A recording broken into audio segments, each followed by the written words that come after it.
Welcome back, and now for the news in detail. Iran's President Hassan Rouhani says it will resume uranium enrichment at an underground plant south of Tehran. Rouhani's statement follows yesterday's latest US sanctions on his country. Tehran says the plant will begin enriching uranium with immediate effect. The Iranian government closed the Fordo plant near the city of Qom in exchange for the lifting of international sanctions as agreed on in the 2015 nuclear deal. But Washington abandoned the deal in May last year and imposed crippling sanctions on Iran shortly after. Yesterday, the US imposed new sanctions on 9 people and a company linked to Iran's supreme leader, Ayatollah Ali Khamenei. Iran began a phased suspension of its own commitments in May this year. In occupied Kashmir, Indian Congress has called for mass protests to force New Delhi to undo its illegal annexation of occupied Kashmir. Speaking in Jammu, Congress leader Vikram Malhotra said a BJP government has jeopardized the future of Kashmiris. He said New Delhi has failed to address the ongoing plight in Kashmir. Meanwhile, 5 workers killed by Indian agencies were remembered at a candlelight march in Kolkata. Protesters at the vigil demanded an inquiry into the killing of 5 workers in the occupied valley. They died in Kulgam district last week. West Bengal State Minister Shashi Panja and Indian Rajya Sabha member Santanu Sen led the demonstration. Urban Development Minister Farhad Hakim said repealing Article 370 has not done any good to Kashmir. Pakistan has sought answers from the UN's observer group about the impact of India's illegal annexation of occupied Kashmir. The world body's group monitored the line of control in the disputed state. The demand was made during an interactive dialogue with the group in the General Assembly's 5th Committee. India does not allow UN observers to monitor the LOC, while Pakistan does. Pakistan has questioned the group's capability to function while lacking operational freedom in Indian-occupied Kashmir. It has urged the UN to share the findings of the visit to the disputed region conducted last year. The UN said it would respond to the questions raised by Pakistan in due course. Pakistan has expressed disappointment over the lack of acknowledgement of its massive contribution to counterterrorism. In a statement, the Foreign Ministry said Washington's recent country report overlooks the country's 2-decade-long struggle against terrorism. It said Pakistan's efforts have not only led to Al-Qaeda's elimination from the region, but have also made the world a safer place. He said Islamabad has taken concrete steps under United Nations Security Council resolutions against terror financing. Turkey says Kurdish fighters have not withdrawn from its planned safe zone in northeast Syria, despite assurances by the US and Russia. Speaking in Ankara, President Recep Tayyip Erdogan said Kurdish fighters are still present in Tal Rifat, Manbij, and the eastern Ras Al Ain regions. He said US forces are still holding joint patrols with the Kurdish fighters in the proposed safe zone. He warned that Ankara will only abide by the ceasefire if Washington and Moscow keep up their promises. Turkey's defense ministry said it has started the 2nd round of joint ground patrols with Russia as part of the Sochi deal. Ankara wants YPG terrorists to withdraw from the region to pave the way for the safe return of 2 million refugees. Turkey says it has captured the sister of slain ISIS chief Abu Bakr al-Baghdadi in a raid in northwestern Syria. The 65-year-old Rasimia Awad was living in a trailer container near the town of Azaz in Aleppo province. Authorities say they also detained her husband, daughter-in-law, and 5 children. Officials said Rasimia, suspected of being affiliated with the group. Al-Baghdadi was killed in a US raid in nearby province of Idlib last month. The US says it wants to strike a new arms control deal with Russia, China, and other countries. Speaking at the White House, President Donald Trump said the arms control treaty will also include nuclear weapons. Russia's Deputy Foreign Minister Sergei Ryabkov said Moscow's response will depend on the nature of the US proposals.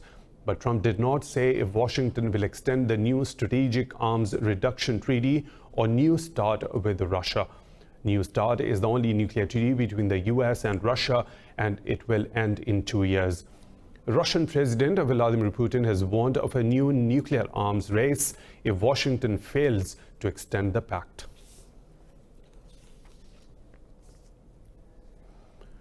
President Xi Jinping has pledged to open China's economy further a day after Beijing and 14 other leading Asia-Pacific nations agreed on a free trade deal.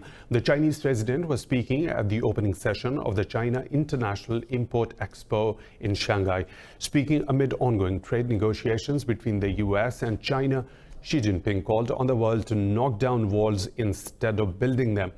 Addressing an audience including French President Emmanuel Macron, Xi Jinping pressed the international community to oppose protectionism and reduce trade barriers.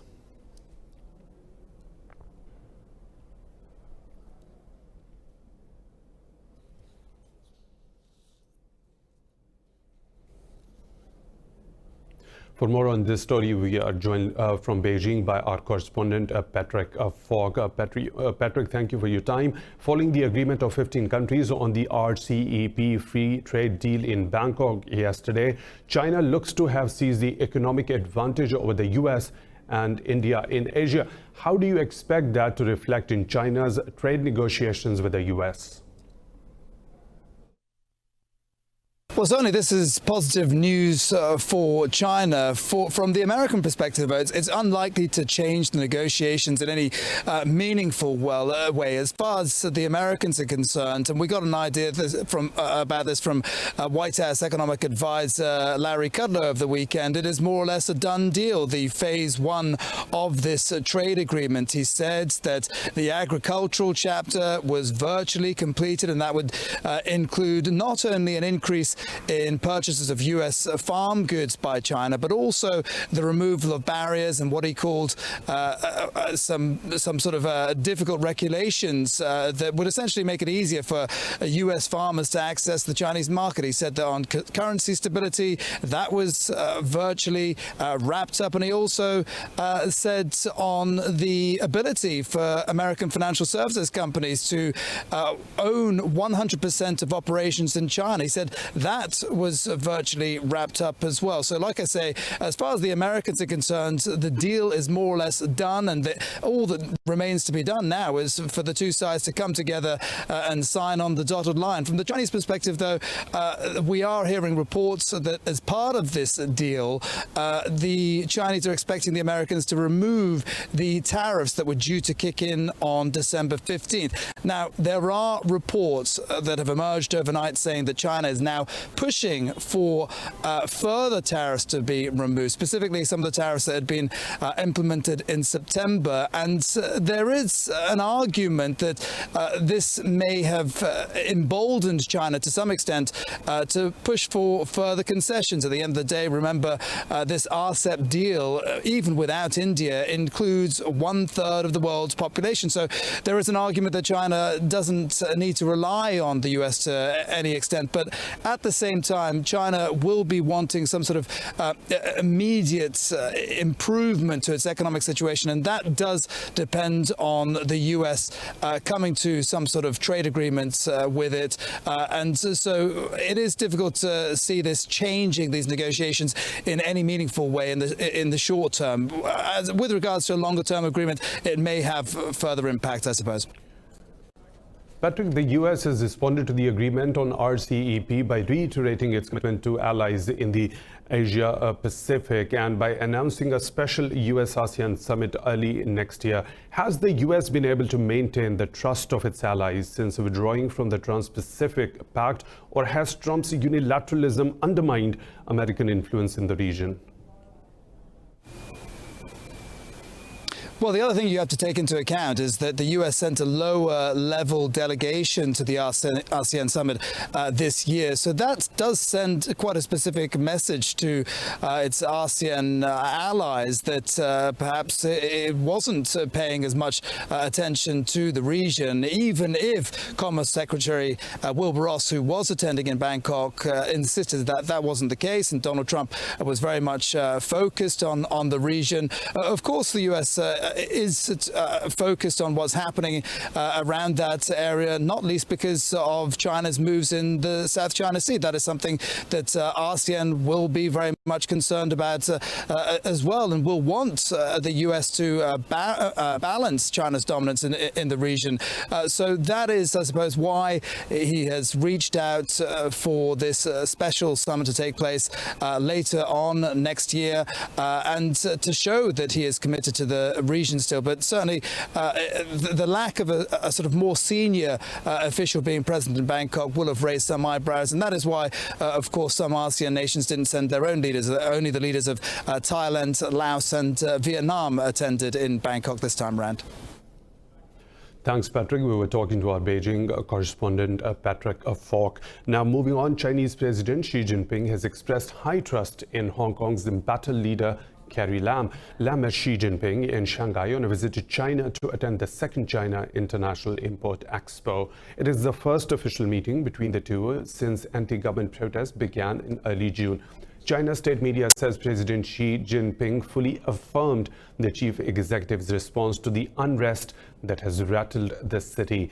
President Xi Jinping said curbing the violence and stopping the chaos is still the most important task faced by Hong Kong. He said Hong Kong should engage in dialogue with the community.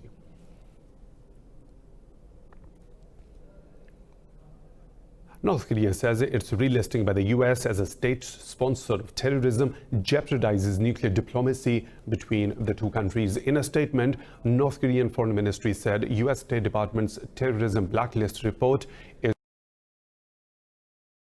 a proof of Washington's hostility. The statement comes amid rising tensions between North Korea and the US over the deadlock in their nuclear negotiations. The stalemate has come down to a dispute over the timing of sanctions relief. Meanwhile, in a letter to South Korean President Moon Jae-in, US President Donald Trump has restated his commitment to denuclearizing the North. In the letter, Trump renewed his support for peace on the Korean Peninsula.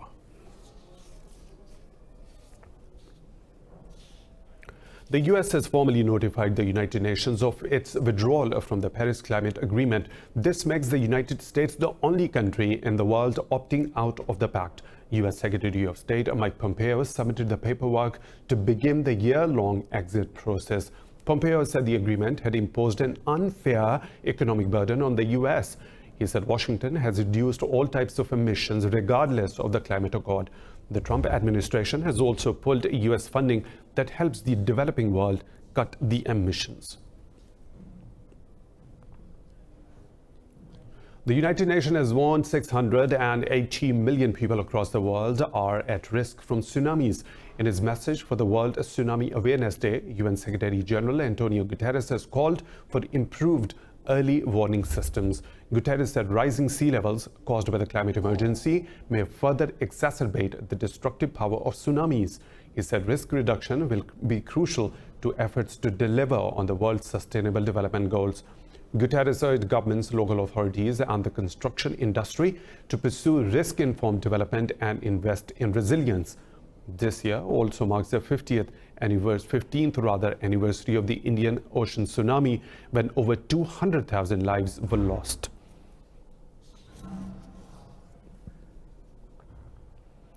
India's Supreme Court says the state government has failed to take action against the toxic smog enveloping New Delhi. Levels of air pollution in the Indian capital are at well over 10 times the safe limit. The top court says authorities are only interested in gimmicks rather than concrete measures to combat pollution. It said the state machinery is not working. Health officials have asked people to stay indoors and refrain from engaging in any physical activity, as millions are at risk of respiratory illness. Schools are closed until Tuesday, and the shutdown is likely to be extended until Friday as the city chokes under the poisonous miasma.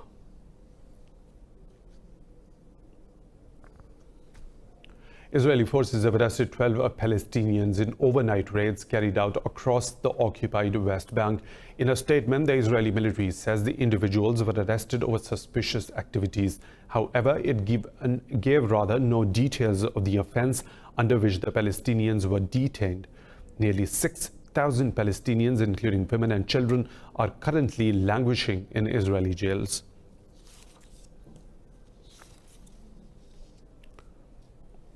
In the United States, 462 inmates have been released from prisons in a single day across Oklahoma. New Republican Governor Kevin Stitt signed a bill approving the largest commutation in U.S. history. The bill retroactively applied to misdemeanor sentences for simple drug possession and low-level property crimes. The inmates serve 3 years on average and will leave prison 16 months early. The released inmates thanked the state for giving them another shot at life. You know, I've been out of her life for 3 years, but she's my hope. She's never given up on me. So it's a great opportunity for a lot of women out there. And all I have to say is thank you. The governor's office said the move will save Oklahoma almost $12 million. Now moving on, 5 members of a family have been killed in northern Mexico in an attack by unknown gunmen. Police say 2 infants were among the victims whose bodies were found burnt in a vehicle. They say the dead and others that have been reported missing are all U.S. citizens. The governments in Mexican states of Chihuahua and Sonora have launched an investigation into the incident. They say additional federal and local security forces have been sent into the area near the border between the 2 states. In India's western state of Maharashtra, recent government data has revealed suicide rates among female farmers have doubled over the past 4 years. Over 30,000 farmers have ended their lives during a decades-long agrarian crisis in India. A vicious death cycle is forcing women to take their lives as farm duties grow. The data shows 22 women took their own lives in the Amravati district alone since 2018. It suggests farmer suicides doubled to 12,000 in the last 4 years. Formal loans lent by the state government account for 80% of total outstanding debt in Maharashtra. More stories to follow right after a short break. Stay tuned with us.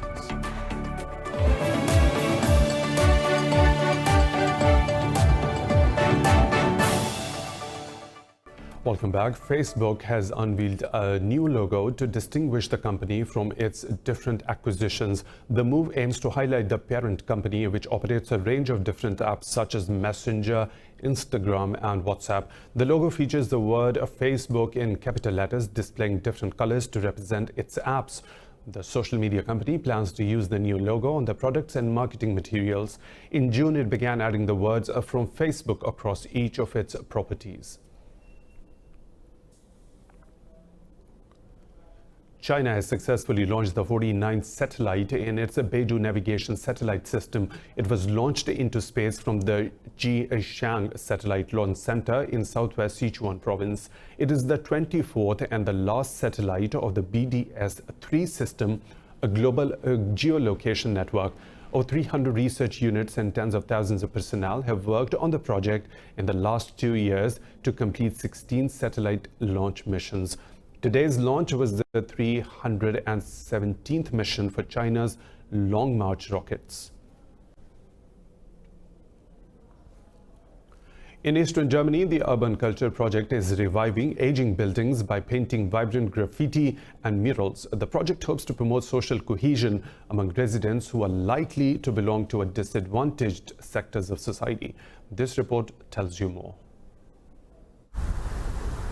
A 3-dimensional mural on towers from the communist era depicts an astronaut descending from a spaceship via a wooden ladder. In the background is a clear blue sky, giving the illusion that the walls have disappeared. By brightening up the dull facades of towers, often associated with poverty and tensions, artists aim to bring the people of eastern Germany closer. We have specific themes. There is a common thread that guides us through all the stories we can see here. In principle, the message is that nothing lasts and everything changes. Artist Philip Kinast hopes that art can help strengthen community ties in Halle's the Plattenbau complexes, notorious for its high crime rate. In the places where we paint, people generally don't have good social interactions with each other. When they look at our walls, they will approach each other and talk about art. Weil sie diese sehr harte und strenge Art. Once finished, the project worth $7 million will cover 8,000 square meters of wall space.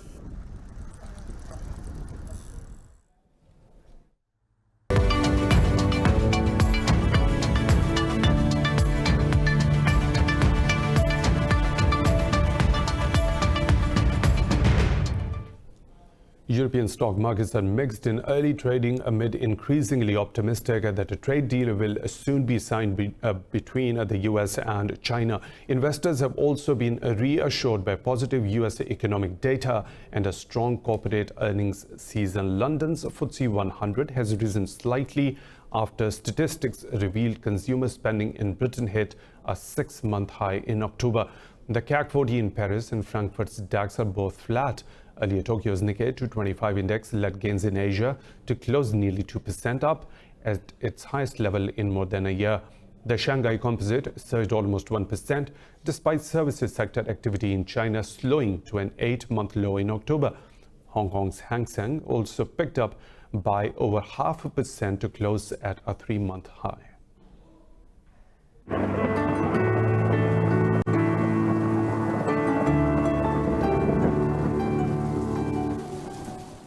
And now the weather situation from around the globe.